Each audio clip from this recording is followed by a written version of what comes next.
And then it was like we were the naked band forever. And people would be like, "Oh, are you going to play naked tonight?" And we're like, "No, not tonight." All of a sudden, the Chili Peppers are so happy there's another naked band now. So they're like, "We told you. We told you."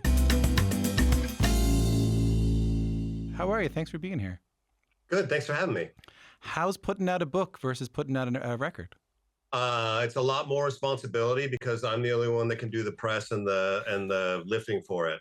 Normally we spread it across 3 people, and like Tom will handle some and Travis will handle some and I'll do some, but this is all me, baby. Is it weird also that it's just your story? Like it's not songs about your story or songs about your buddy's story. Like it's just your story. Yes, it is. Because normally, like when you write a song, even though I try and write songs as personally as possible, and I feel like that's when I connect best with other people, is when I'm honest. But when you're writing a song, you can kind of hide behind the art of it. But when you write a book, it's like, no, this is me. This is how I feel, and these are my shortcomings, and these are my fears, and these are my the things that bring me joy and excitement and happiness.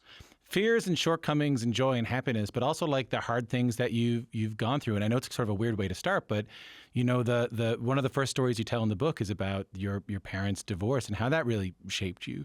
And what strikes me, and I think a lot of people might be able to relate to this, is you were a pretty normal, like social, happy kid until 3rd grade, and then your parents' divorce kind of changes you.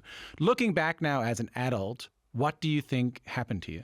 Well, I think that I was already feeling alone because I grew up in a military town. And so growing up, there were friends that would just turn over all the time because it was like being a military brat where families would move in and they'd be there for a year or 2 and then they'd be gone. So friends would come and go. And so my real anchor was my home life. The only thing that I had that was permanent was my family. And when that broke apart, I was like, well, what else is there now? And how do I go back to something stable? How do I find a stable foundation on when the only thing that I felt that was stable is gone? And it made you kind of withdrawn? It did a lot. Yeah. It made me withdrawn, made me like, I didn't know how to react. I didn't know who to talk to. My parents sent me to a therapist, but I didn't know what to say to them. It's a lot for a kid to process. And looking back, like my situation wasn't different than most kids of Generation X who grew up. And the parents got divorced, and then they went with one parent and became latchkey kids and kind of ended up raising ourselves a lot. And I think it's also not a unique story because where you ended up finding some community was in skateboarding. And Yeah. I think a lot of people would think like, you know, skateboarding, it's something to do. It's like you actually get on a board and push. But what I love when people talk about skateboarding is sort of like what it gave them. Can you give me an example of something that skateboarding and finding skateboarding gave you that you might even still have now? Oh, yeah. Skateboarding changed my whole life and my whole perspective. Skateboarding was a community for the outcasts. I wasn't a popular kid. I wasn't involved in sports. I wasn't part of any cool cliques. And then skateboarding came along and was like, come hang out with us. Come do a sport on your own where you're not like competing against another person. You're competing against a curb or a ramp or, a sidewalk. And skateboarding is really self-expression and art. And the community, Thrasher magazine changed my whole world because I saw people doing cool sports, art, music, fashion, different, like skulls and, broken street tops and things like that really kind of spoke to me. And it was like, this is where if you don't belong anywhere else, come here. Yeah, that's powerful, man. If you don't belong anywhere else, you can be here. And that's how I felt like the punk rock community was. When I got introduced to punk rock, it was all about, doing your own thing and being yourself. And, if you don't fit in anywhere, you're part of us. Be here. Come to the shows. Come be part of this community. Like, we're supportive of one another. We believe in one another. Bands, put each other on shows or tour with one another or loan equipment or help each other out. I love that sense of community and that sense of purpose. But it was a different type of music. I mean, still influenced by punk that really kind of started you on your route to being a musician. Can we play it? Do we have it? Yeah.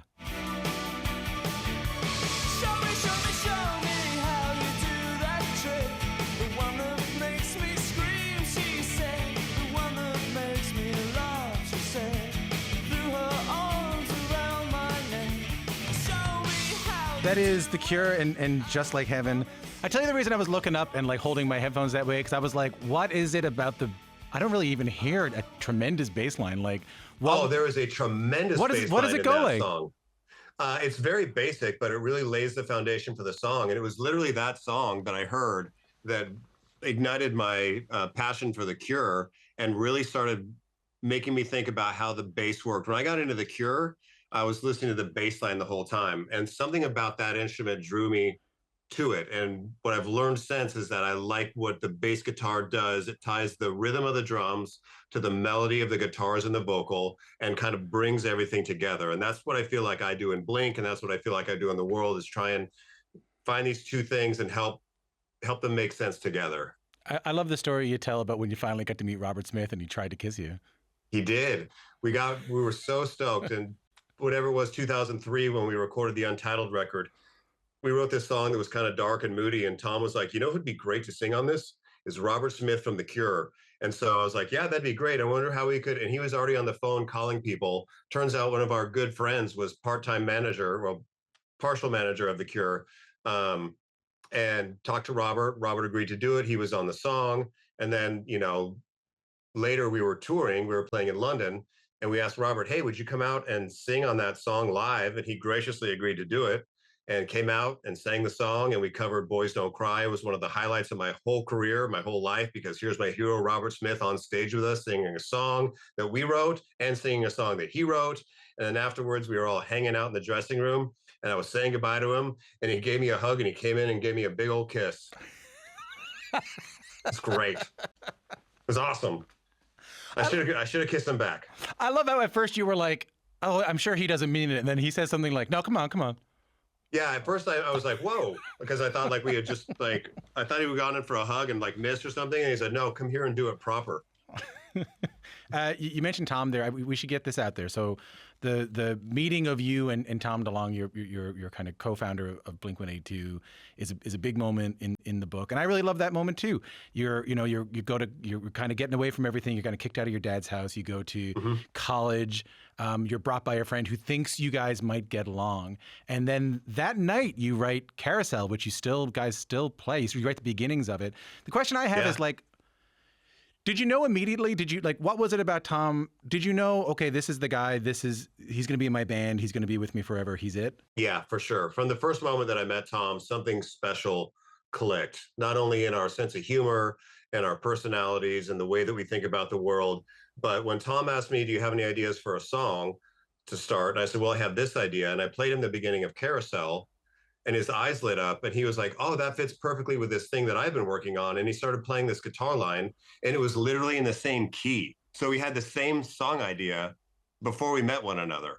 And when we met each other, we were like, well, I have this idea. Well, that's already what I'm working on already, So that was awesome. And we just became good friends. The next day he called me up and was like, hey, let's write more songs together. Something kind of spooky about it. Something, I don't pretend to have any answers, but like it's something kind of spooky about it. Yeah, we're meant to be together.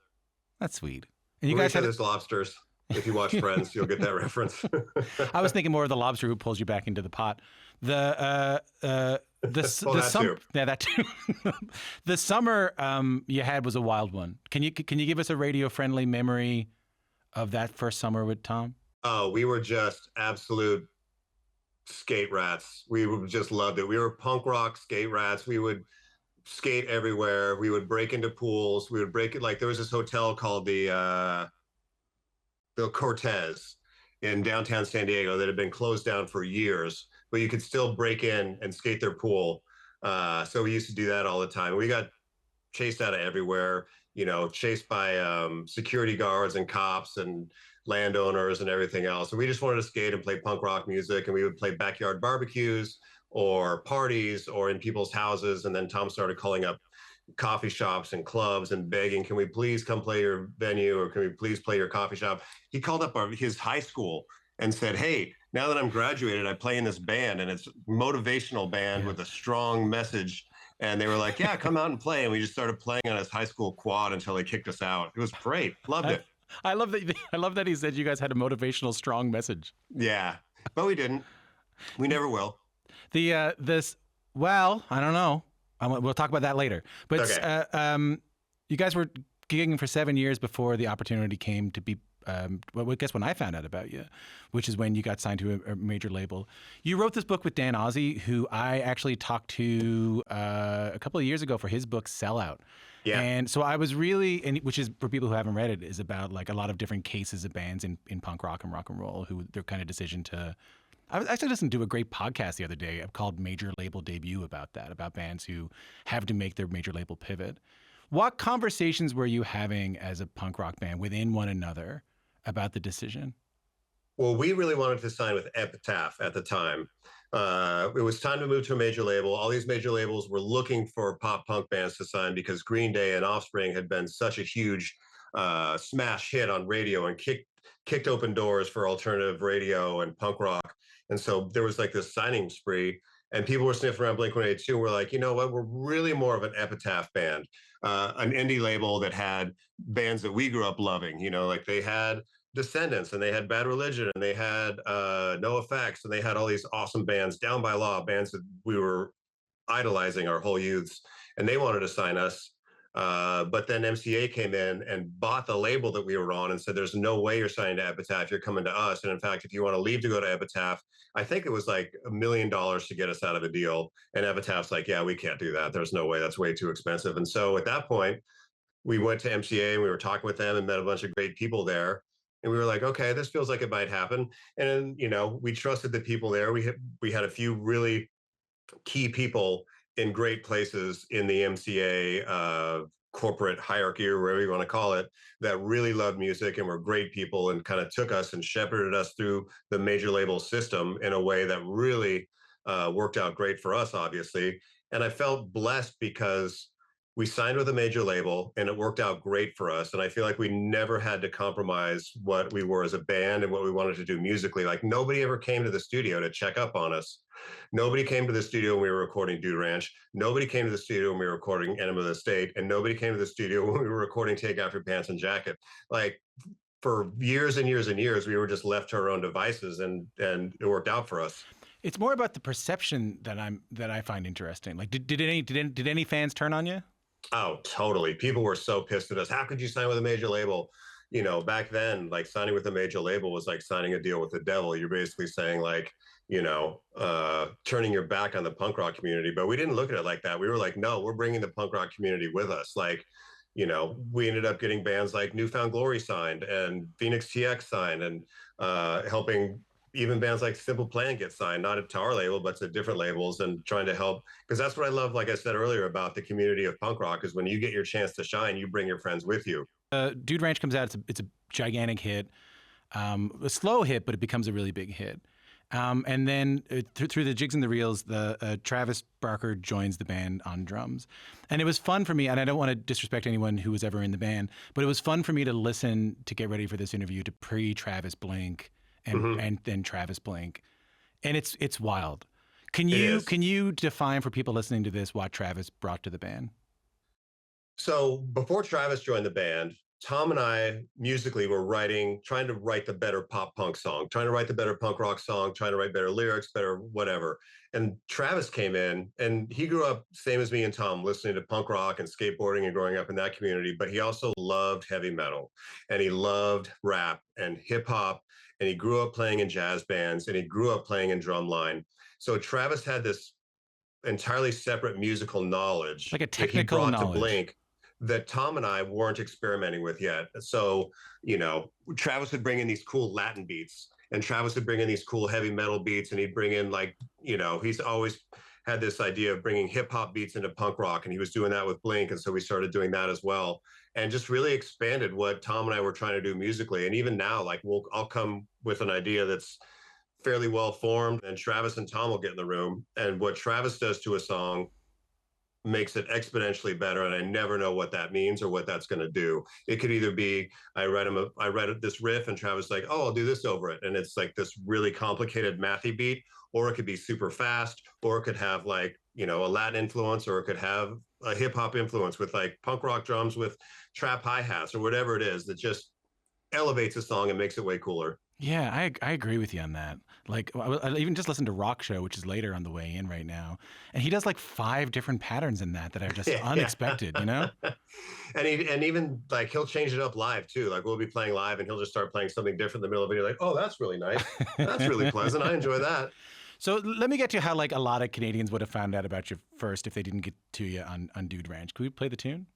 We started making out, and she took off my pants, but then I turned on the TV, and that's about the time she walked away from me. Nobody likes you when you're 23, and I still more amused by TV shows. What the hell is ADD? My friends say I should act my age. What's my age again? What's my age again? Blink-182 and What's My Age Again? It's very weird to be playing that song in front of you. So, Mark, I'm not going to lie to you. Mark Hoppus is my guest. People who would have seen that, I remember seeing that video first on Much Music here. The band was, running through the streets naked. Yeah. And I didn't know this until I read the book. There was like a good part, because obviously that song became really successful for you and broke you out. But there was a good part of that and a bad part of that video. Can you talk us through that? Yeah, well, I mean, we had been playing shows in our boxer shorts because we were touring these clubs that were small and they were packed and they were sweaty.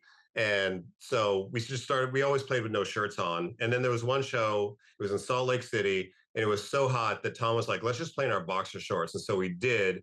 And that became like a joke. And then when we went to Marco Siega, who directed the video for What's My Age Again, he came up with this concept that we would be running through the streets naked. We're like, oh, that makes sense because like we're silly and it's kind of a silly song and it's funny. And so we did that and the song took off and that was like the thing. And because What's My Age Again was popular at that time, there was all sorts of stuff, promotional things that they'd say, oh, well, let's get naked like in the video. So we did like the Billboard Music Awards. They had us run through the streets of Las Vegas naked. And then like the band Lit was filming a music video and they're like, hey, you're our friends, we want you to be in the video just as a joke, like running naked through the background. And so we were like, oh, cool. So we did that.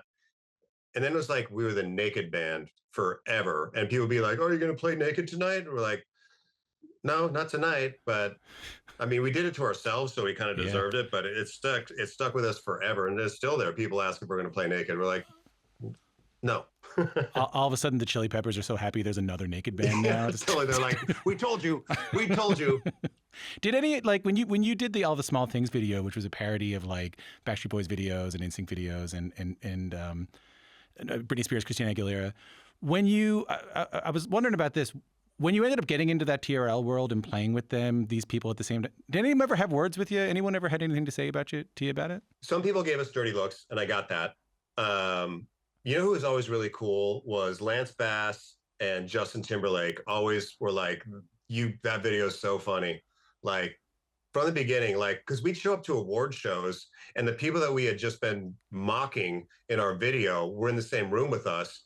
And most of the people were like a little standoffish or didn't know if we disliked them and that's why we were doing it or whatever. It was all meant in good fun and love, but especially like Lance Bass and Justin Timberlake always were like, oh man, that's so funny. You got us. I'm glad.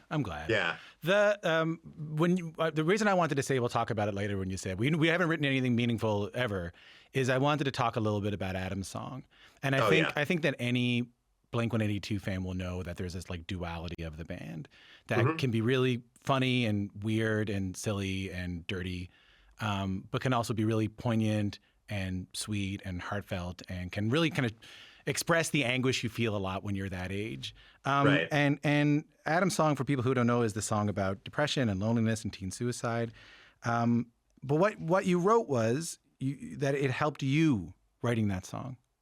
It did. I wrote that song when I was really depressed and low, touring between Dude Ranch and Enema of the State, where our band was starting to take off and our dreams as a band were starting to come true. And we'd go out on these tours and people would show up to the shows and it was awesome and fun and bright and poppy and things are happening. There's lights and friends everywhere. And I'd come home and just be an empty house and I'm by myself with nothing to do. And I'm literally calling the people I was just on tour with for 6 months going, you guys want to hang out? Can we do something? And Tom would be like, bro, I'm home from tour. I'm hanging out with my girlfriend, And I'm like, I don't have a girlfriend. I don't have really anything going on other than the band, which was great. But I was definitely lonely and lost outside of the band. And so I wrote Adam's song at a low point and it really helped me. But I think what you're speaking to is what I love about Blink-182. We are ourselves and we're funny. And I get in a room with Travis and Tom, we start joking. It's the best feeling in the world.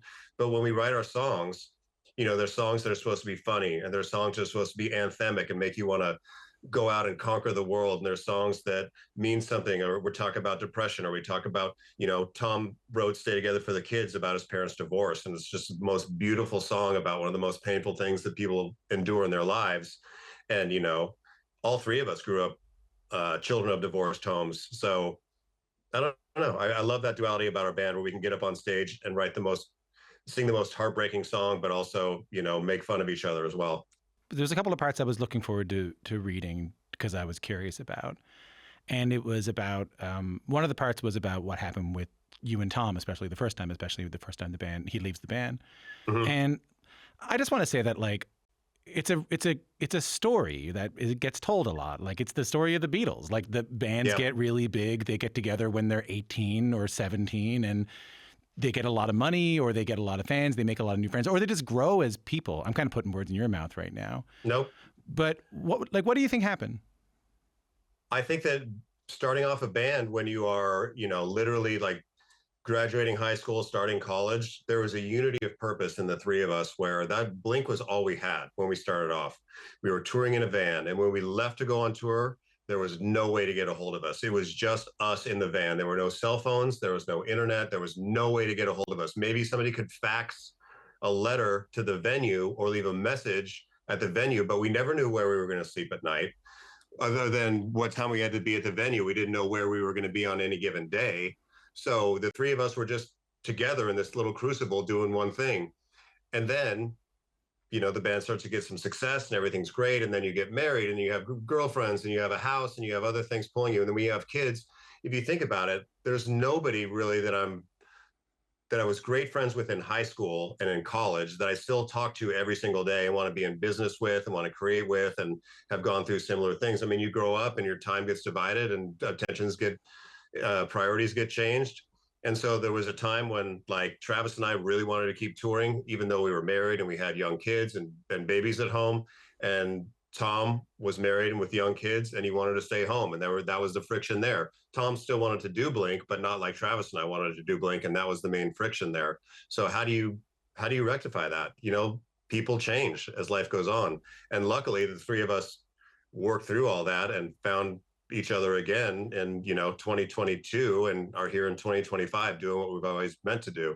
But it was dark at the time, man. Like, it was dark at the time, and it was dark for you. Like, I was struck by something you said, like, I didn't know who I was if I wasn't Mark from Blink. Yeah. I mean, I love being Mark from Blink. I love our band, and I love what we've been lucky enough to do and what we've been lucky enough to see, and to have that taken away from me. Like, it never sunk into me that anybody just wouldn't want to be a part of a band that was successful and touring and playing songs. Like, that's all that I ever wanted to do. So when somebody was like, you know what, we're not going to do this anymore, I was like, okay, well then what happens now? Well, it's like divorce, really. I mean, touch wood, I haven't gotten divorced, but it felt like that. It felt like when my parents were fighting, we were doing the same thing in the dressing room, night after night after night, arguing about touring and recording and stuff like that. And I was my parents in their bedroom arguing. Oh, we were the parents arguing at the time. That sucks, because it makes you feel like, oh, I thought I could escape it. Like, I thought I wasn't going to, I thought I wasn't going to end up fighting like that with somebody, Yeah, totally. That's hard, man. And then you write beautifully about your experience with cancer. For people who don't know, Blink continues on. For people who don't know, Matt Skiba is brought in to replace Tom. In 2021, you get diagnosed with cancer. It was, I didn't know that you had accidentally posted about it, that you had been. Yeah, I hadn't told anybody about it. And I was literally on my third round of chemotherapy. So I'd been diagnosed and I'd been being treated for almost 3 months at that point, and not really told anybody aside from family and really close friends. And I was posting on Instagram at every infusion something positive, like me hooked up to my IV going like, here's dose 1, let's have a part, whatever. But like a private Instagram, was that what it was? Or? Yeah, it was. I would post it to my close friends. Right. Which was very small. And then on my third round of chemotherapy, I accidentally posted it to Maine. And I said, hello, 1 cancer treatment, please. And I posted it, what I thought was my friends and family. And my friend and manager, April, texted me like 5 minutes later, said, did you mean to post that on Maine? And I knew exactly what she meant when she wrote that. And I was like, oh, hell. And I looked and it was everywhere. So I just took it down thinking, okay, well, hopefully nobody noticed that. But I was already feeling really sick from my chemo. Uh, and throughout the day, while I was getting infused and feeling worse and worse, just more messages started coming in, and radio stations were starting to talk about it. And at the end of the day, when I was driving home, my publicist called and said, radio stations are really starting to wonder what's going on, and they're going to go public about it. You need to make a statement. So I pulled over to the side of the road and I typed out this thing and I sent it to my friend Lisa Warden, who is the program director of 98.7, an alternative station in Los Angeles. And she's been a supporter of Blink since the mid 90s and a good friend. And she immediately walked into the control room and started reading my statement. And I'm still on the side of the road, feeling like hell from all the chemo drugs and hearing what sounds like my eulogy going on. And I said in the book, and I still feel like it, I felt like I was Tom Sawyer in the rafters of the church watching his own funeral happen. I'm like, is this like 3 months ago I was great. How am I now like on the side of the road bloated and my hair is all falling out and I'm cancerous and I'm filled with all these chemicals and I feel like I'm going to die? How does that happen so quickly? Is it annoying or freeing when the world finds out about it? It was so freeing. I was so afraid when the world found out that I was sick that they would think it was justified or think that like I finally got my comeuppance. For Because that's what? how I felt. For what? That's how I felt. Honestly, when I got cancer, I was like, oh, that makes sense. Like our band's gotten to do so many great things. I have a tremendous wife, an awesome son.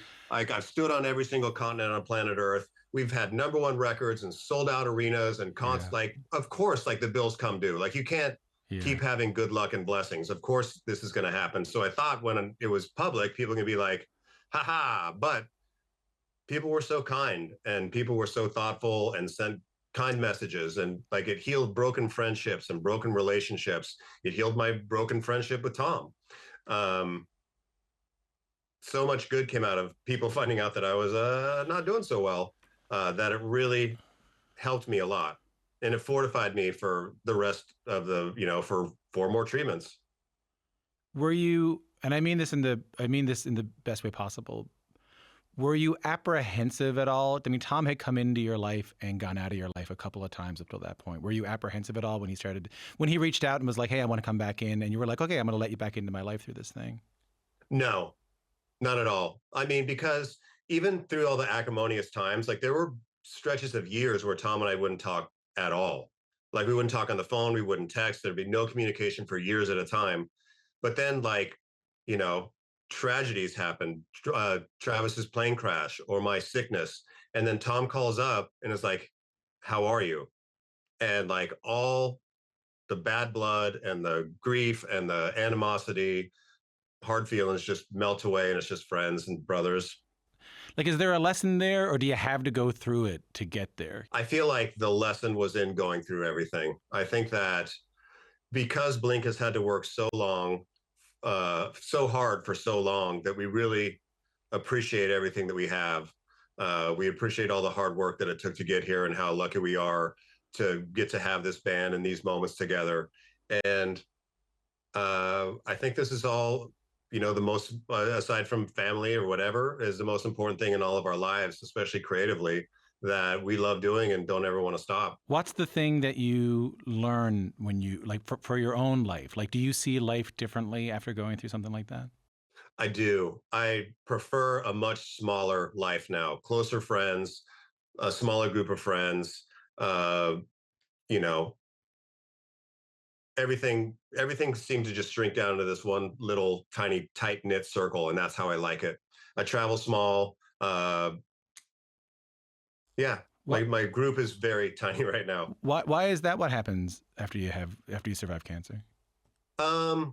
Because I think that really crystallized what's important to me. Like when you're sick and you think that, like, I honestly thought that I was gonna die. I did. I didn't think. My doctor told me early on that I had he had great news for me, that my form of cancer was 60% survivable, that I'd never have to think of it again, which is better than half. And I'll definitely take those odds. But I thought that I was on the wrong half of it. So I kind of accepted, like, okay, I need to wrap things up.